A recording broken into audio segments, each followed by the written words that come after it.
అదనా నమస్తే. ఆ, ఏ ఊరు? మాది కోయలకుంట తాలూకా, ఓకే, కర్నూలు జిల్లా. ఓకే. ఆంధ్రప్రదేశ్ లో ఇప్పుడు కోట ప్రభుత్వం నడుస్తుంది. నచ్చంది, ఏం లాభం లేదు. ఎలా ఉంది అసలుకి? పరిపాలన బాగాలేదు. బాలేదు. అబద్ధాలు చెప్పి హామీలు చెప్పి ఎక్కినారు. సూపర్ సిక్స్ అవి ఇవన్నీ చెప్పి సూపర్ సిక్స్ కూడా పంగనామం పెట్టారు. అంగనామం పెట్టాడు. మరి ఏంది పరిస్థితి? ప్రజల వైపు నుంచి ఏమొస్తుంది? ఏమొచ్చింది? వైసీపీ రావాలని మాకు. వైసీపీ రావాలని. వైసీపీ జగన్ గారు ఈ మధ్య ప్రజల్లోకి వస్తే ఊపు బాగుంది కదా? ఊపు ఉంది, బ్రహ్మాండంగా ఉంది. ఎక్కడ కూడా జగన్ ఆల్రెడీ ఓటింగ్ శాతం కూడా 40% మోసం వచ్చింది. మోసం చేసినారు. మోసం చేసినారు. ఓకే, నరేంద్ర మోడీ మోసం చేసినాడు. ఓకే. ఇప్పుడు జగన్ ఎటువంటి స్టెప్ తీసుకొని ప్రజల్లోకి వస్తే బాగుంటది? మళ్ళీ ప్రజలందరూ ఏకం చేయాలనుకుంటున్నారు. మళ్ళా వచ్చే ఇప్పుడు రైతు భరోసాలు అవి వేయలేదు. అమ్మఒడి ఇవ్వచ్చానని అమ్మఒడి వేయలేదు. ఎంతమంది పుడితే అంతమందికి ఇవ్వచ్చానని అన్నాడు. అన్ని చెప్పి వాడు వచ్చినాడు చంద్రబాబు. అంటే ప్రశ్నించడానికి ప్రజల్లోకి రావాలి కదా జగన్? వచ్చాడు దగ్గరకు వచ్చినాక ఇప్పుడు నుంచి వచ్చేదానికి మాసిపోతాయి. ఇంకో సంవత్సరం 2 ఏళ్ళు ఉన్నాక తర్వాత వస్తాడు. ఓకే, మళ్ళీ పాదయాత్రలో ఎన్ని తిరగాలనుకుంటున్నా? తిరుగుతాడు. పాదయాత్ర తిరుగుతాడు.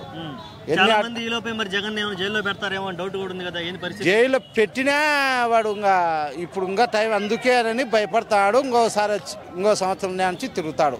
Okay, okay. జైల్లో పెట్టినా సరే బయటకు వస్తాడు. వెనకడు వేసే పరిస్థితి లేదు. భార్య ఉంది, భార్య తిప్పుతుంది అంతే. వాడు జైల్లోనే గెలిచాడు. ఓకే, చూసుకుంటే మరి జగన్ పరిస్థితి ఇంట్లోనే పాపం జగన్ ని కుంపటి పెట్టి లాగి అట్లనే చిచ్చు పెట్టినాడు. అట్లే చిచ్చు పెట్టినాడు. వాని ఇంట్లో జూనియర్ గారు ఇంట్లో ఇప్పుడు జూనియర్ గారు ఉండాడు కదా, వాళ్ళు బావ మామ జూనియర్ గారు వచ్చినానుకో మళ్ళా వాడు వచ్చాలి. ఓకే, ఇప్పుడు మరి విజయమ్మ షర్మిల వీళ్ళందరూ విడిపోయారు కదా? విడిపోయినా వస్తారు. ఓకే, జగన్ నిలబడతాడు. జగన్ ఖచ్చితంగా మళ్ళీ వస్తాడు. ఓకే, రాబోయే ఎన్నికల్లో ఎలా ఉండబోతుంది? రేపు మున్సిపల్ ఎన్నికలు, అలాగే జడ్పీ చైర్మన్ ఎన్నికలు ఉన్నాయి కదా, అప్పుడు వైసీపీ ఎలా ఉండబోతుంది అనుకుంటున్నావు? వచ్చాడు వైసీపీ అని. ఇప్పుడు అధికారం ఉంది కాబట్టి వాళ్ళదే. అసలు ఈ కూటమి నడిచిద్దంటావా? విడిపోతా. ఇప్పుడు లోకేష్ ఇప్పుడే అంతలకే డిప్యూటీ సీఎం అంటున్నాడు. అందుకే లోకేష్ కావాలని రాజీనామా వేయాలా అని అంటున్నాడు. తొందరలో ఇల్లు కొట్టుకొని విడిపోతారు. మంచి జరిగేది లేదు.